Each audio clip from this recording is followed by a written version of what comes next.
Mike, we're almost through the first third.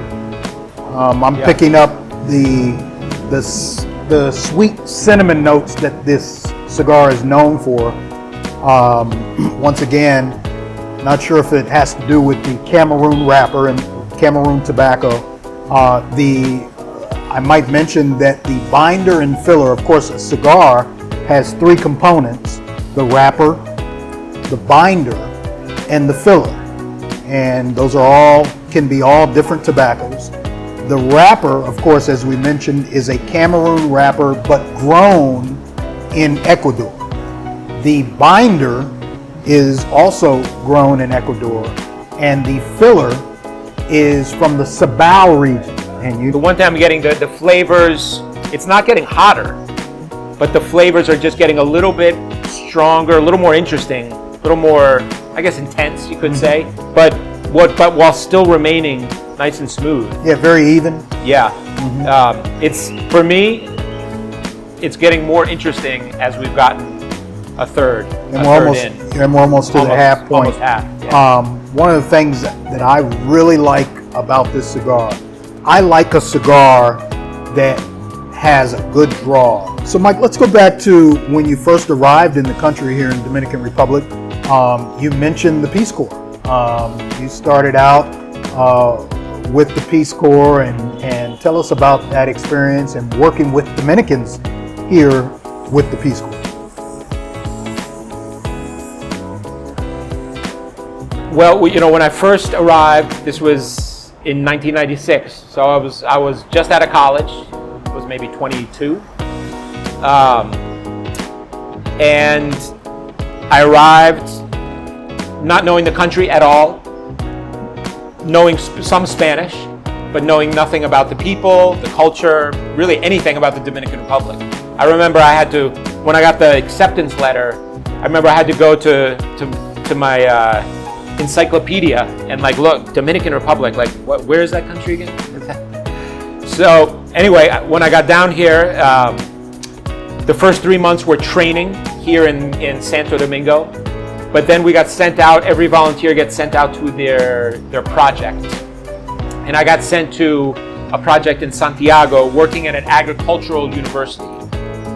And so for 2 years, I lived just in the little community right outside the university, and would go to work in the university, but then also worked a lot with the local community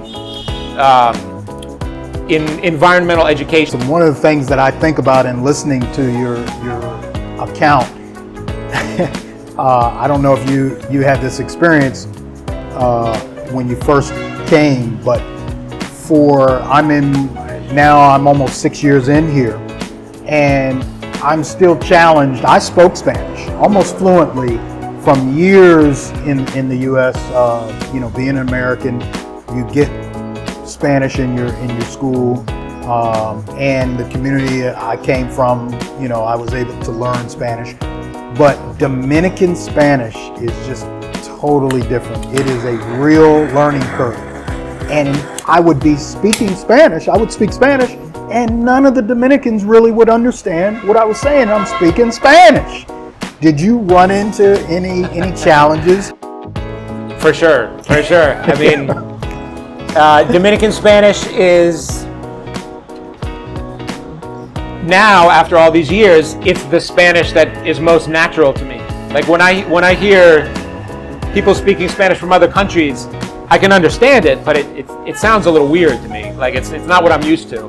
But no, the learning curve was steep, let's say, just because Dominicans, which I think most in the Caribbean, it's sort of a normal thing. In Puerto Rico, Cuba, Venezuela, even they'll cut the ends off the words. They just so absolutely. So you're losing the last 3 or 4 letters, and until you get used to that, you just don't know what they're saying. Where do you live, Mike? What part of Santo Domingo? What part of the city? This is a huge city, by the way. And by the way, it's the oldest city, so-called, the oldest settled city in the Western Hemisphere. Of course, colonial Spain, founded by the Spanish. What part of the city do you live in? I live in the oldest part of the city. Santo Domingo, like you say, it's a huge city. It's the biggest city in the Caribbean. I'm fairly sure of that fact.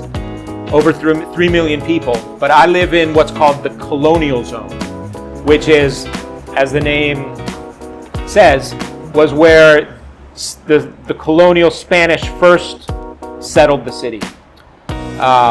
So it's probably a 10 by 20 block area right along the river.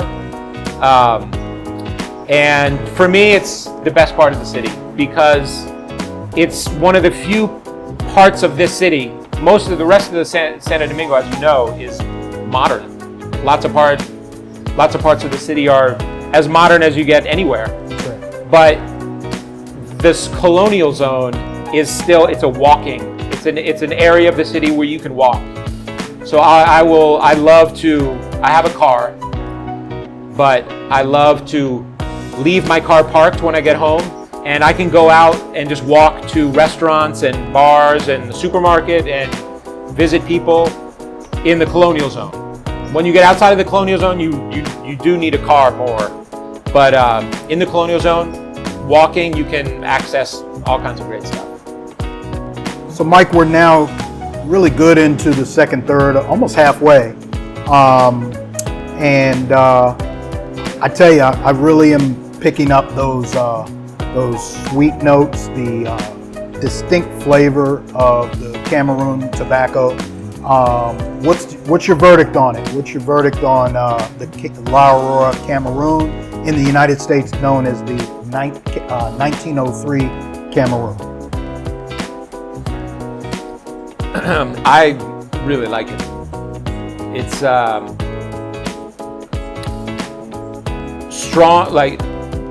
strong enough of it. It's got real kick, flavor-wise, while really not being doesn't burn or it's not hot or anything like that. It's just a strong flavor while being easy to smoke.